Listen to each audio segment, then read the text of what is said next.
Mesdames, Messieurs, bonsoir. Voici les titres du 20h. Rapport 2010-2011 de la Cour des comptes, une pelle de sociétés et institutions épinglées. Sénélec, Port, RTS, Le Soleil et les communes de Tamba et Ouakam confondues dans des fautes de gestion budgétaire. Le rapport remis cet après-midi au président de la République Macky Sall par le premier président de la Cour des comptes, Mamadou Waly Sarr, sur ces images. Dernier rapport du Doing Business avec la mauvaise note du Sénégal. Le gouvernement change de fusil d'épaule et adopte un ton moins polémique. Les économistes analysent le document de la Banque mondiale. Invité 20h, le directeur de l'environnement des affaires, Mamadou Lamine Ba. Les marchés dans tous leurs états, déguerpissement avant la fin de l'année des commerçants des allées du Centenaire. Ceux de Sandaga, après l'incendie d'il y a quelques jours, réclament une indemnisation nette du gouvernement qui offre juste une aide de 10 millions. Un magasin du marché central de Mbaké ravagé par un incendie hier soir, des dégâts évalués à plusieurs millions par le propriétaire. Histoire politique au Sénégal, numéro 2, un chiffre maudit, des dits et des non-dits, de ruptures fracassantes, commenté par TFM. Dernière séparation en date, le président et son second à la paire, Alioune Badara Cissé. Sport enfin, la Fédération sénégalaise de basket sensible au sort de la joueuse Mame Diédhiou Diouf. La meneuse des Lions sera soutenue financièrement, blessée en équipe nationale. Elle s'est vue lâchée par son club sport. Présentation Cheikh Tidiane Diaw. Ce sera pour tout à l'heure.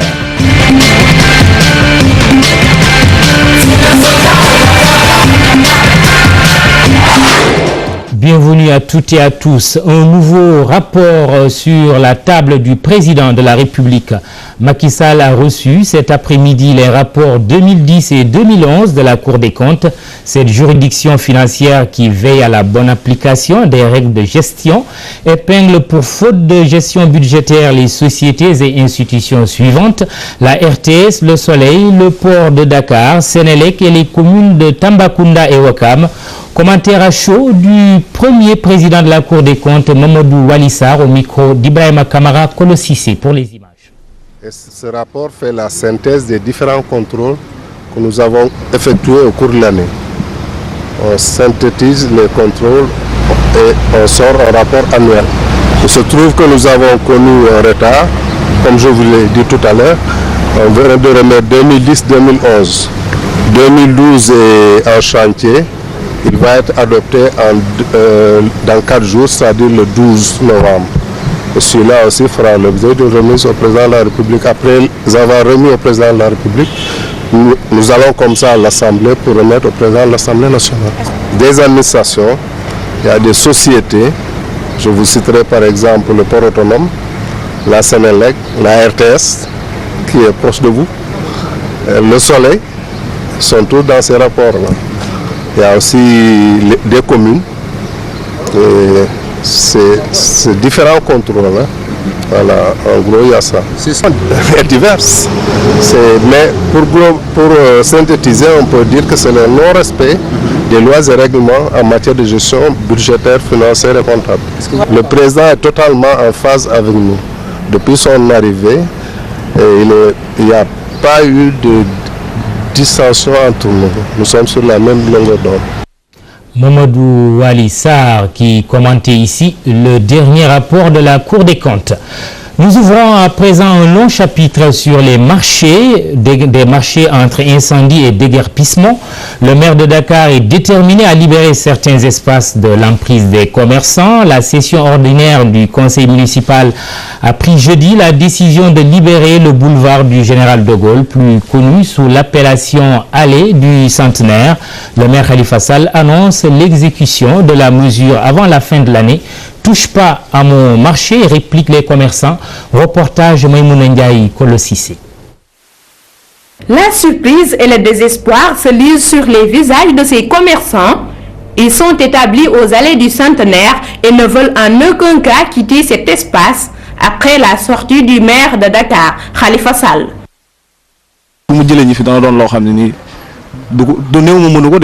Notre déguerpissement ne sera pas un exercice facile pour Khalifa Sall. Peut-être les tabliers, mais pas nous.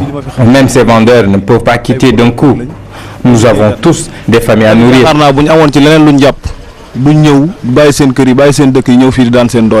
Pour ces vendeurs établiers, le débat est ailleurs. Certes, l'extension des cantines et étals n'embellissent pas l'image de la ville, mais le maire de Dakar doit aussi être objectif. Dakar est encore un pôle économique. Tout le monde se retrouve.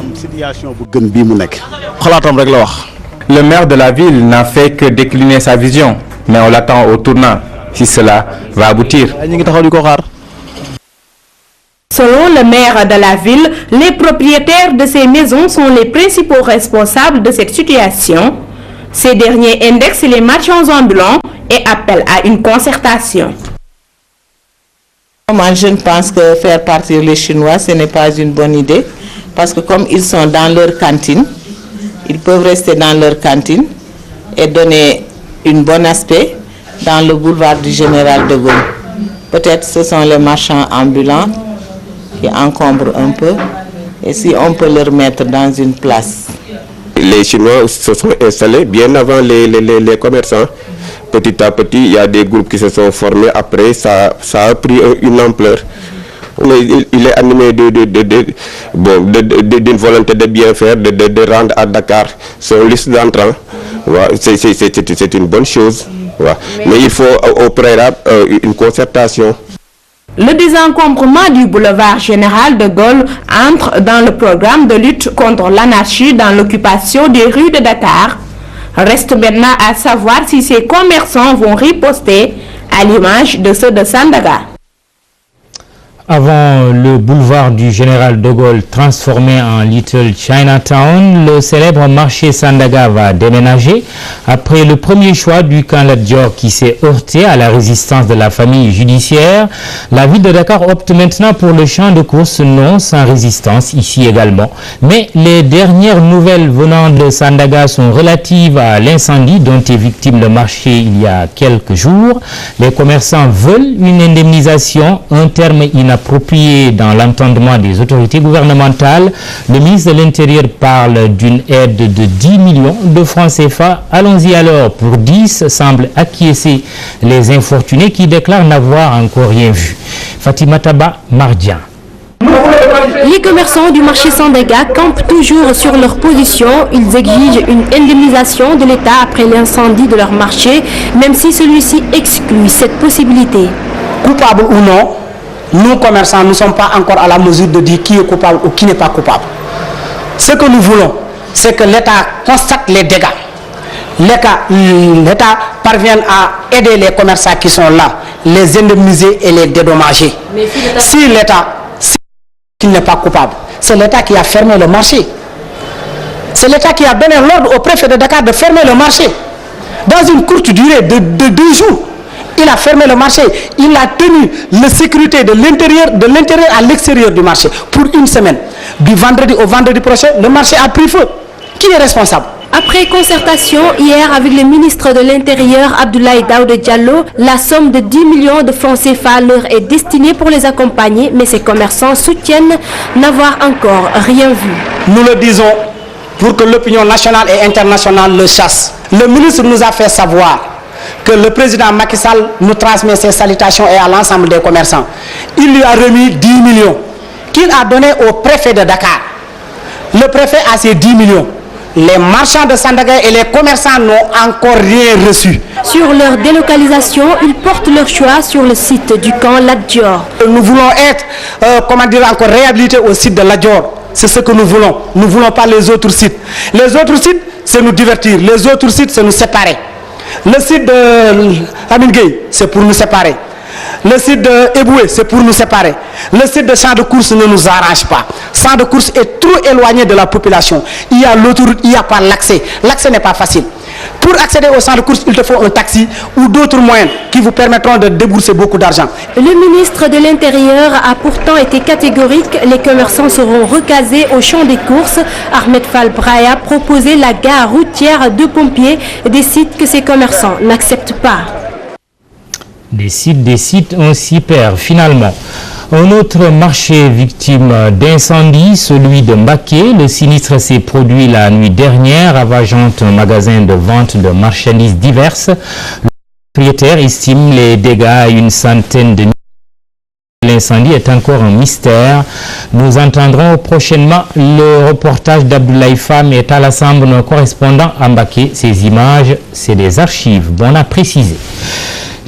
Elles sont fréquentes depuis quelque temps à la plage de la Besseyao à Dakar, une plage interdite, mais les baigneurs n'en ont cure. Une polémique s'est installée dans laquelle les pouvoirs publics sont indexés. Au milieu de cette vague, nos reporters Cheikh Abdou Khadir Mbakesek, Paprali Ndiaye. Ces enfants ne se rendent même pas compte du danger qui les guette, car cette plage est interdite à la baignade et pourtant ces endroits dangereux sont fréquentés par beaucoup de gens, une responsabilité imputée aux baigneurs. Les plages interdites, c'est comme ça toujours, parce que vous voyez, allez là-bas au Terre-Bi, au virage, vous trouvez des personnes là-bas. Même venant ici, vous trouvez aussi des personnes. Les plages autorisées qui est à Yoff, les gens ne les fréquentent pas. C'est là-bas au quai de Yoff, là où les embarcations, il y a la plage qui est là-bas. Mais les gens, ils ne fréquentent même pas là-bas. Là-bas, c'est... Bon, pas de hygiène là-bas, quelque part comme ça. Et comme ici, c'est une côte et c'est très joli, c'est propre. C'est pour cela que les gens fréquentent ici. Des cabanes et des tentes sont érigées tout au long des plages, facteur de risque ou pas. En tout cas, les propriétaires de ces abris dégagent en touche toute responsabilité. Les cabanes ont toujours existé. Il faut juste des abris pour permettre aux gens qui ont envie de prendre l'air de venir ici. La plupart d'entre eux ne sont pas là pour la baignade. Certains même viennent avec leur famille louer une tente pour y passer quelques moments. Ils ne mettent même pas les pieds dans la mer. Pointés du doigt, les baigneurs sont conscients du danger, mais renvoient la balle aux autorités qu'ils qualifient de laxistes. Ils préconisent des solutions. Ce que je fais là, c'est pas bon. Oui, parce que c'est des risques. Tu peux aller là-bas, les vagues t'emportent, t'amènent au fond de la mer. Tout ça c'est la responsabilité de l'État. C'est l'État qui doit prendre ses mesures normalement et savoir que, bon, toi, quand tu quittes ta maison, quand vous arrivez ici, tu vois les gens qui sont là, qui gardent, tu auras peur de rentrer, mais c'est que l'État encore doit prendre des mesures qui sont exactes. Chaque année, les plages interdites enregistrent beaucoup de cas de noyade. Mardi passé, 3 personnes sont mortes noyées, une situation qui inquiète. Loin des vagues dangereuses, une matinée tout en fanfare, la 10e édition de la journée des forces armées sénégalaises ce 8 novembre, le camp Dial Diop, théâtre des opérations ce matin, en présence du chef suprême des armées. Le président de la République a renouvelé son engagement d'équiper davantage l'armée en matériel et d'indemniser les blessés de guerre, et les familles des victimes. Des fonds déjà disponibles, annonce le président Sall. Compte rendu d'Issa Prera avec Yaya Diallo. L'armée sénégalaise sera dotée davantage d'équipements.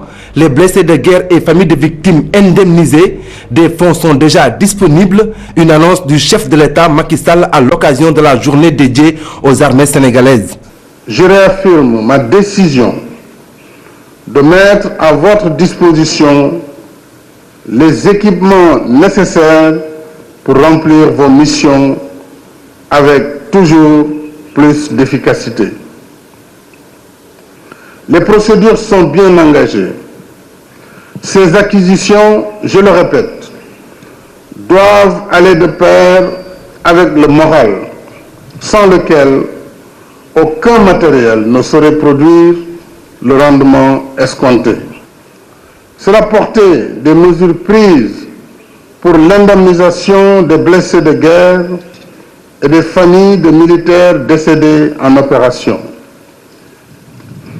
Je suis en mesure de vous annoncer qu'à compter de ce jour, les fonds destinés à cet effet sont disponibles auprès du ministère des Forces armées, qui va procéder sans délai au paiement des sommes dues aux ayants droit. Médical universel, l'État appelle par ailleurs au soutien du génie militaire et des services de santé de l'armée.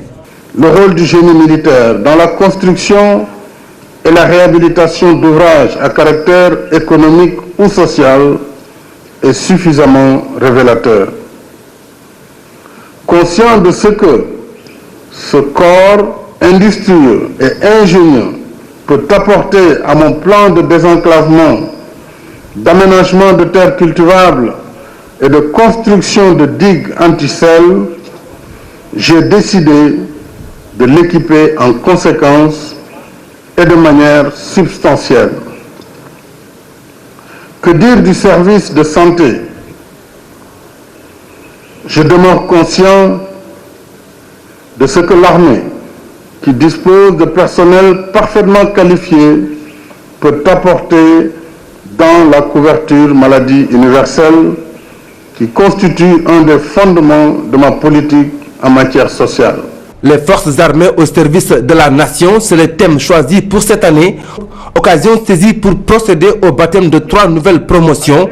La 42e promotion de l'école militaire de santé porte désormais le nom du médecin-colonel Louis Condé. La 32e promotion de l'école nationale des officiers d'actifs de Thiès, ENOA, a comme parrain Sidi Sadi. Et la 6e promotion de l'école des officiers de la gendarmerie porte le nom du général guinéen Souleymane Khalifa Diallo. Dissa Prera, l'armée fait parler d'elle sur un autre registre et c'est le vocable armée-nation qui revêt ici tout son sens. Le commandement de la zone militaire 6 vient de construire 2 salles de classe au profit des collégiens de Sarayouba, situés non loin de la commune de Kolda. La portée de ce geste est à la mesure des ravages causés aux écoles du sud du pays par la crise casamançaise et les rôles s'inversent. Les bénéficiaires offrent une fanfare de remerciements à leur armée. Abdoulaye Diallo.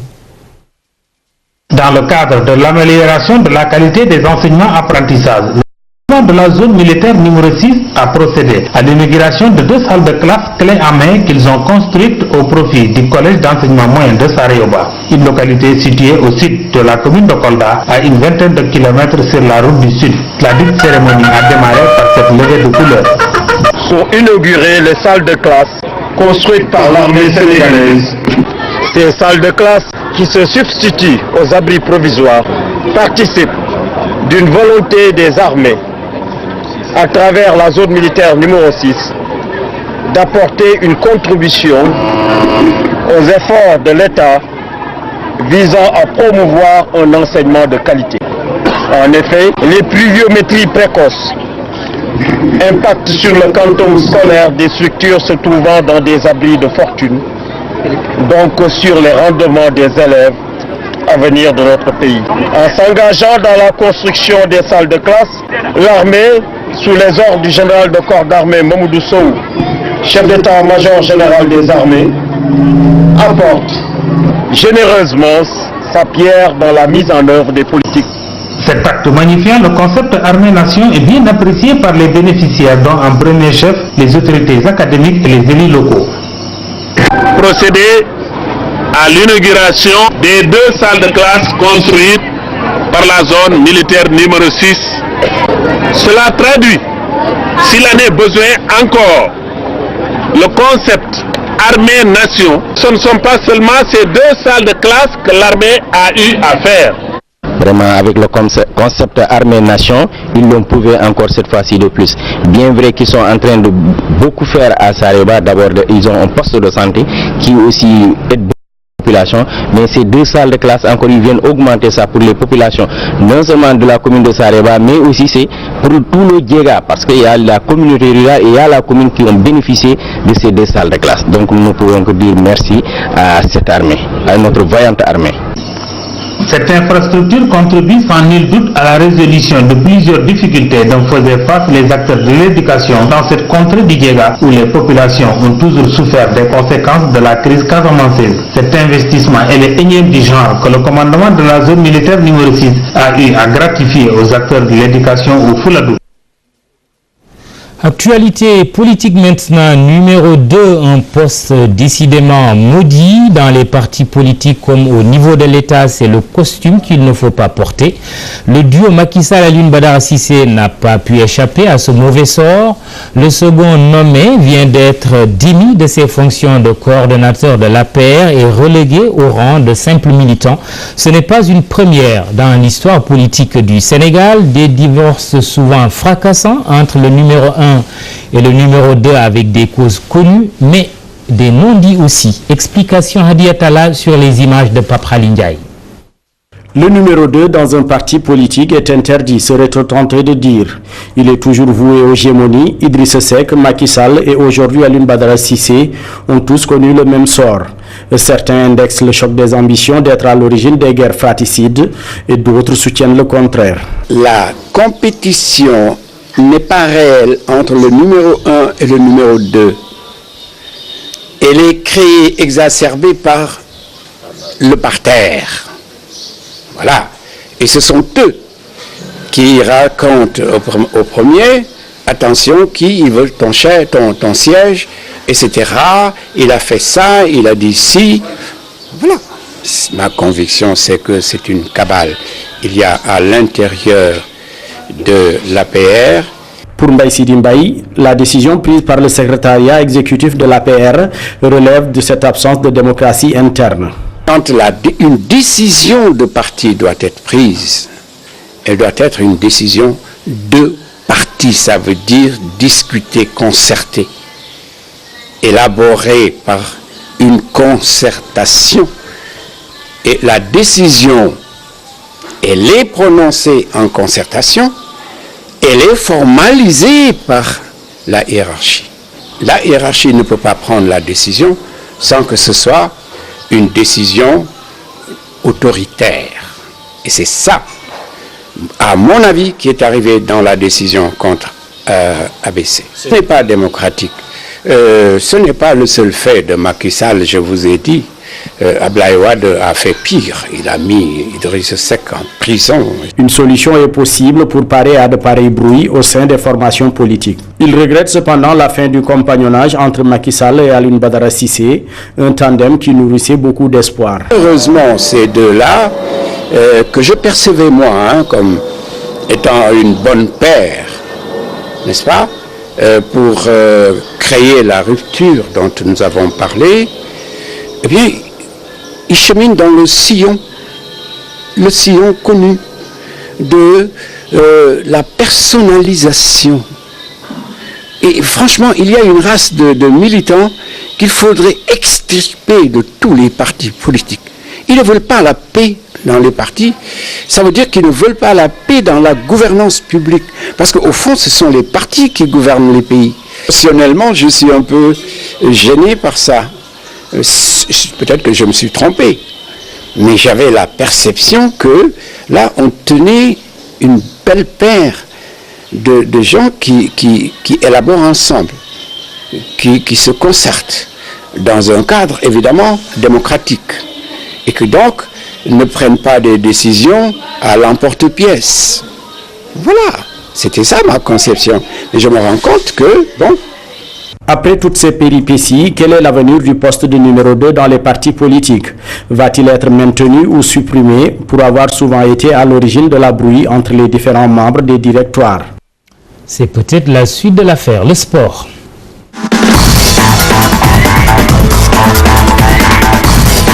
Cher Tidiane Diao, bonsoir. Bonsoir, Mamadi Braka. Basketball pour commencer. La Fédération sénégalaise vole au secours de Mame Diodjo Diouf. La meneuse des Lions ne sera pas seule après le lâchage par son club suite à une blessure contractée en sélection. Oui, le FSV donc va porter son soutien à la meneuse des Lions en prenant en charge l'intégralité donc des frais médicaux. Baba Tandian de la France s'est confié à nous. Il a tenu à relativiser l'information selon laquelle Mame Diodjo Diouf a été viré de son club. Le point avec Abdoulaziz Kane.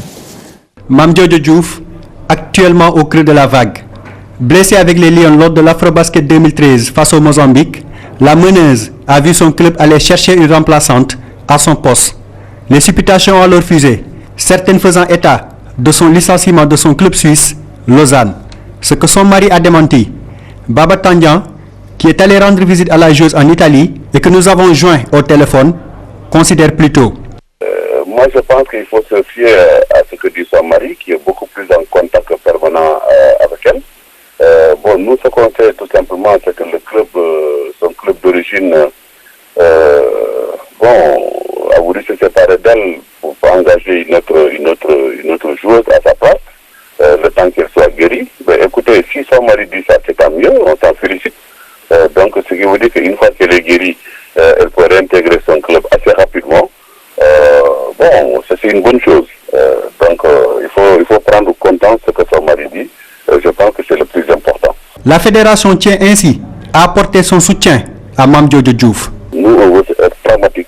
C'est-à-dire qu'aller sur place, je suis allé sur place, j'ai vu le médecin, on a discuté, j'ai parlé avec le chirurgien. Une date a été retenue, c'est-à-dire le 20, elle sera opérée. Entre-temps, elle va faire une rééducation et la rééducation de l'argent. Donc, on a mis cet argent à sa disposition pour qu'elle fasse sa rééducation le plus correctement possible. Et puis, le 20, elle va être opérée. Et d'ici le 20, nous avons pris tous les coordonnées bancaires de la clinique. Nous allons faire le virement nécessaire à ça. Donc, ce virement se fera par la fédération, par moi-même, peu importe, parce que la fédération et moi-même, c'est la même chose. Si l'argent est dispo, elle sera faite. Si ce n'est pas dispo, je la ferai. Et puis, en attendant que la fédération rembourse. Mame Jojo Diouf devrait retrouver le sourire bientôt, après son opération, prévue prochainement.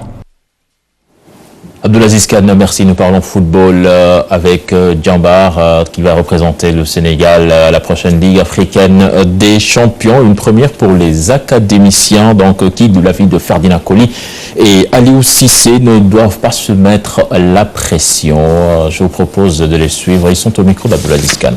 On participer à la Champions League africaine, donc il faut leur mettre la pression. Déjà c'est déjà bien d'être arrivé ici, et au fur et à mesure ils vont s'améliorer. Puis être le porte-drapeau du football sénégalais, je pense. Dès lors que tu joues en Afrique, on sait que le niveau est beaucoup plus élevé. Et la philosophie de Djambar, de l'Institut Djambar, en tout cas, je pense que c'est la formation. Et effectivement, ils manqueront un peu plus d'expérience. Ils manqueront peut-être un peu plus de vécu, un peu plus d'impact physique aussi au niveau africain. Et je pense que c'est une c'est une belle initiative. Mais bon, comme le dit le président CRSEC aussi, bon, ils ont pris des garçons qui rentraient dans leur philosophie et ça peut être que bien pour eux. Avant d'avoir des footballeurs, tu as d'abord des hommes. Et c'est vrai que sur ce côté-là, c'est des garçons quand même qui ont une bonne éducation, c'est des garçons qui sont à l'écoute, qui ont envie de progresser, qui ont envie de défendre les couleurs de notre nation. Ils sont vraiment motivés. Maintenant, l'aspect technique aussi, c'est intéressant. C'est des garçons qui ont été bien formés, qui ont vraiment de bons fondamentaux. Et puis le Nigeria, champion du monde des moins de 17 ans, les Baby Super Eagles donc ont battu en finale le Mexique sur le score de 3-0. En France, on joue la 13e journée de la Ligue 1 avec à l'affiche ce soir Monaco de Falcao qui reçoit Evian de Moussougou. Pour le moment, les deux équipes sont à égalité, un but partout. Et puis cette petite bourde de la ministre des Sports de la France, donc cette méprise entre Cristiano Ronaldo et Ronaldo, c'était à l'occasion de la réception du vrai Ronaldo à Paris, à l'ambassade de France. Donc je vous propose de suivre ces images de RMC. Je vous souhaite pour ce mondial 2016 avec ce formidable parrain qu'est Cristiano Ronaldo, avec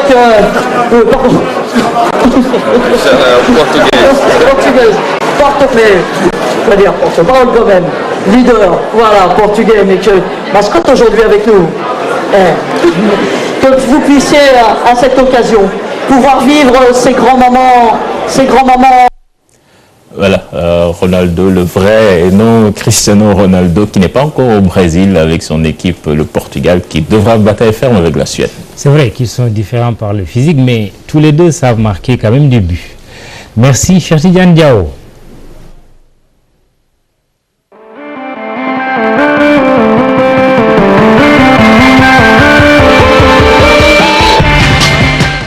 Ce n'est pas encore fini. Le Doing Business, le gouvernement revoit sa lecture du dernier rapport de la Banque mondiale sur l'environnement des affaires.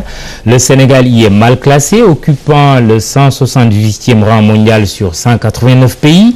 Un classement contesté par certains membres du gouvernement lors de sa publication. Hier, en Conseil des ministres, le chef de l'État a invité le gouvernement à plutôt avoir une lecture réaliste et dynamique du rapport.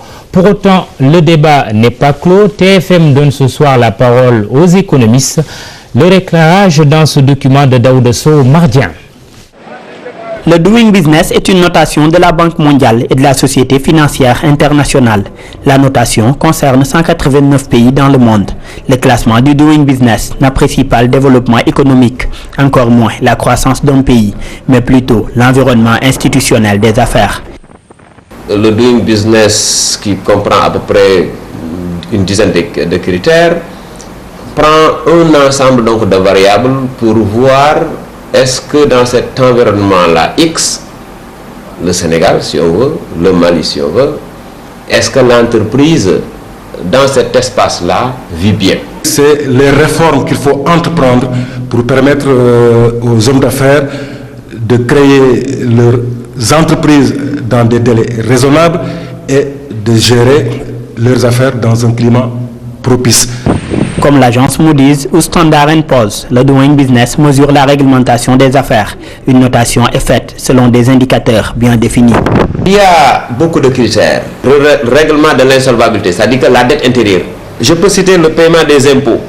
Oui, les impôts au Sénégal ont augmenté, vous vous souvenez, 25 à 30%. Il y a l'octroi du permis de construire, le délai.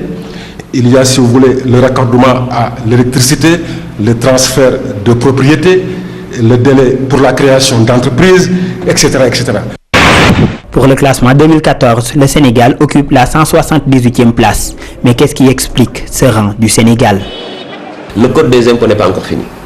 Le code fiscal n'est pas encore fini. Le code des douanes, ce n'est pas fini. Même le contrat entre l'État et le secteur privé, ce qu'on appelle les conventions, ne sont pas encore finis. Même la constitution du Sénégal n'est pas encore finie. Après 20 mois, tout est en cote. Finalement, nous sommes dans un environnement d'attente. La situation de l'entreprise au Sénégal est extrêmement difficile. La position du Sénégal a tout au début été contestée par le président Macky Sall. Mais lors du dernier Conseil des ministres, il a pressé les autorités à accélérer les réformes. Une nécessité selon certains économistes. Il faut faire des réformes et il faut aller vite. Parce que pour que les investisseurs puissent avoir le courage de venir, il faut leur montrer que si vous venez chez nous, vous avez un cadre idéal pour vous mouvoir, pour bien entreprendre, etc. Et je pense que c'est ça. Et il me semble que d'ailleurs, le Sénégal est en train de faire des réformes. 178e en 2014, 176e en 2013, le Sénégal perd de plus en plus de places au Doing Business. L'annonce du Premier ministre Aminata Touré d'accélérer la cadence et les réformes entreprises suffiront-elles au Sénégal pour se repositionner en bonne place? Nous recevons, comme annoncé, Mamoudou Lamine Ba, le directeur de l'environnement des affaires de l'APIX. Bonsoir, monsieur Ba. Bonsoir. Alors, quand on vous dit que le Sénégal est mal noté en termes d'environnement des affaires par le Doing Business de la Banque mondiale, cela évoque quoi? Je pense que si on le dit, c'est un aspect de l'environnement des affaires. C'est en termes de ranking que les gens, qu'il y a eu des interprétations. C'est-à-dire ranking? En termes de rang. C'est-à-dire que le rang, il est instantané, c'est une année. Quand vous regardez dans le rapport Doing Business, il y a un autre aspect qu'on regarde, c'est la frontière avec la distance. Par exemple, un pays peut être dans un rang supérieur et que vous ayez un niveau d'environnement des affaires supérieur. C'est par exemple, c'est le cas du Sénégal, où quand vous regardez sur le ranking, sur la performance en termes de qualité d'environnement des affaires, on est le 27e pays au monde sur 50 qui ont le plus amélioré le climat des affaires entre 2003 et 2013. Et ça, c'est attesté.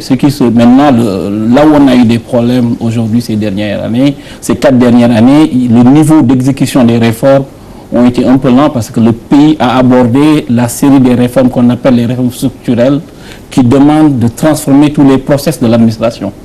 Et sur ça, aujourd'hui, on a des problèmes, sur les délais d'opération des administrations comparé à d'autres administrations, c'est ce que Doing Business, la partie qu'il évalue le plus, il se trouve que ces dernières années, les pays avoisinants ont fait plus de réformes que nous. Et c'est ce qu'on peut interpréter ce ranking, mais elle n'interprète pas que le niveau de l'environnement des affaires est plus mauvais que les autres pays. Et c'est le contraire aujourd'hui. Mais justement, oui. Parce que d'autres rapports le prouvent. Et si vous regardez, le MCC vient de sortir son rapport pour aujourd'hui, ce matin, ça a été publié. Ça montre que sur les pays qui sont sous programme MCC, le Sénégal est l'un des pays qui ont eu le plus de notes positives sur le niveau d'environnement des affaires. Justement, c'est ça qui étonne un peu l'opinion ou une partie de l'opinion. Première vague de contestation du rapport du Doing Business, il a fallu qu'un conseil des ministres hier, que le chef de l'État, qui l'avait également contesté, disons-le, dise, écoutez, il faut avoir une lecture réaliste et dynamique du rapport. Il positive finalement. Je pense que le président dès le début a positivé. Il a plus annoncé son regret d'avoir eu ce rang. Et pas de contestation, je pense. C'est une dynamique, c'est un rang. L'année prochaine, les choses peuvent changer. Si on regarde le cas de la... Il a quand même montré un certain agacement. On l'a entendu. C'est un regret. Je pense que c'est comme tout capitaine d'équipe. Il a envie que les gens soient au devant. Je pense que c'était ce qu'il a dit. Il a eu un regret en lisant le rapport. Parce que ce n'est pas le rang qu'il souhaite pour le Sénégal. Quel que soit le type de classement, même si dans d'autres classements, on a des rangs beaucoup plus positifs. Je pense que c'était ça le sens de son interprétation.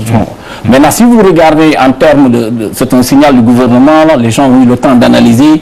Et je pense que la communication du Conseil des ministres d'hier, c'était beaucoup plus d'inviter dans une analyse beaucoup plus dynamique en tirant les leçons. Parce qu'il y a un programme de réforme de l'environnement des affaires et de la compétitivité qu'il a mis en place.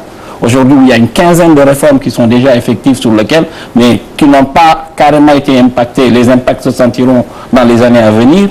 De préserver les acquis, mais de corriger surtout les parties où on a encore des faiblesses.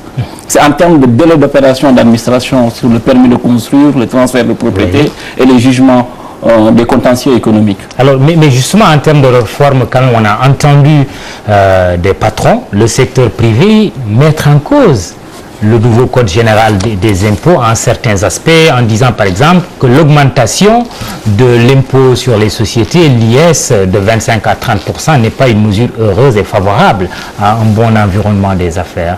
Que répondez-vous? Je pense que si on reste sur le rapport Doing Business, il y a 4 réformes qui sont validées pour le Sénégal.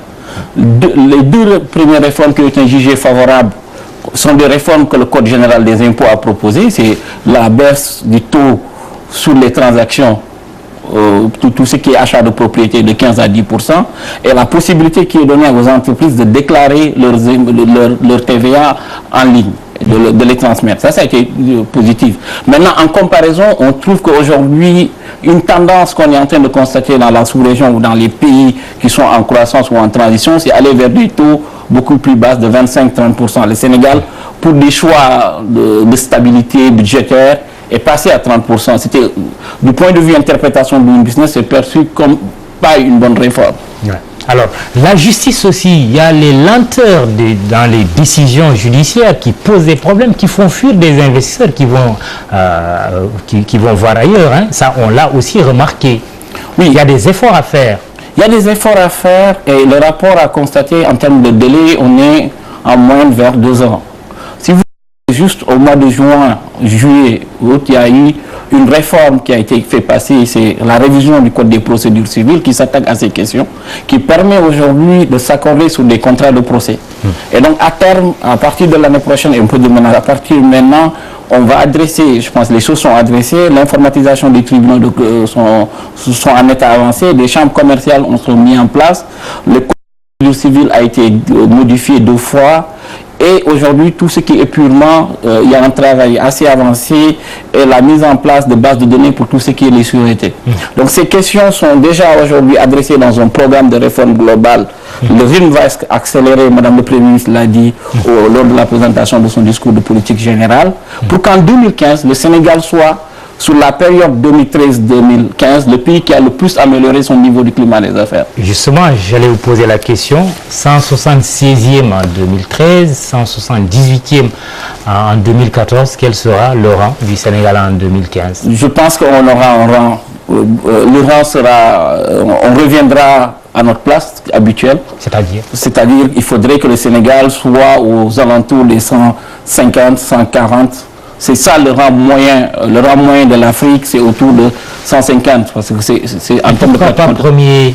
On va être. L'objectif, c'est être les 10 premiers en 2015. Parce que ça, c'est quelque chose sur lequel le président y tient. On y arrivera, Inch'Allah. Mohamed Lamine Ba, merci. Vous êtes le directeur de l'environnement des affaires de l'APIX. Merci de nous avoir regardés ce soir. Bonne soirée sur l'antenne de TFM. Au revoir.